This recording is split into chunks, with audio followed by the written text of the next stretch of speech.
মাননীয় সদস্য জনাব লুৎফুজ্জামান বাবর, নেত্রকোনা 4।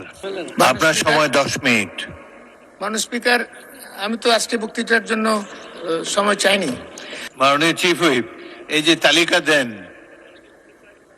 প্রথমে ছাপানো, তারপরে হাতে লেখা, কিন্তু বক্তা তো পাওয়া যায় না।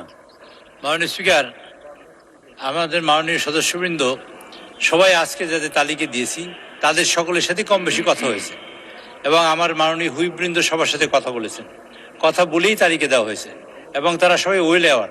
কিন্তু একটা সমস্যা হচ্ছে কি মাননীয় স্পিকার, আজকে মাননীয় প্রধানমন্ত্রীও সংসদে উপস্থিত নেই।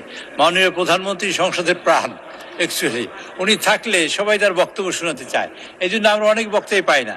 তবে বাবর সাহেবের সাথে আমার মনে হয় মাননীয় হুইপ আমাদের নুরুদ্দিন সাহেব কথা বলেছেন, তারপর তার নামটা দেওয়া হয়েছে এবং কথা বলেই নামটা দিয়েছি।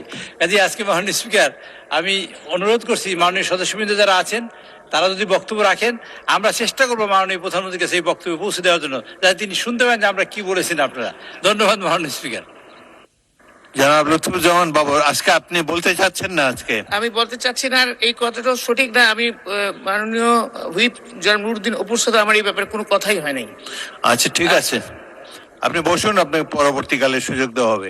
আরেকটি জিনিস মাননীয় চিফ হুইপ, প্রথম সারিতে আমি মাত্র 3 জন মন্ত্রী দেখতে পাচ্ছি এবং অনেক সদস্য তাদের এলাকার কথা বলেন, এগুলো মন্ত্রীদের শোনা প্রয়োজন। আপনি আমাদের পক্ষ থেকে মন্ত্রীদেরকে অনুরোধ করবেন তারা যেন সংসদে এসে মাননীয় সদস্যদের কথাবার্তা শোনেন। মাননীয় স্পিকার, আজকে যে এইখানে মন্ত্রী নাই তার এক নম্বর কারণ হলো সংশ্লিষ্ট মন্ত্রীবর্গ মাননীয় প্রধানমন্ত্রীর সাথে সফরে আছেন, কারণ এখানে অনেকগুলা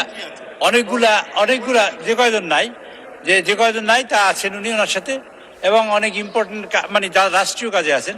আর বাকি অনেক মন্ত্রীরা এই সারিতে, দ্বিতীয় সারিতে, সব সারিতে সকল মন্ত্রীরা কম বেশি উপস্থিত আছেন, কিন্তু প্রায় 30 জনের মতন আছেন।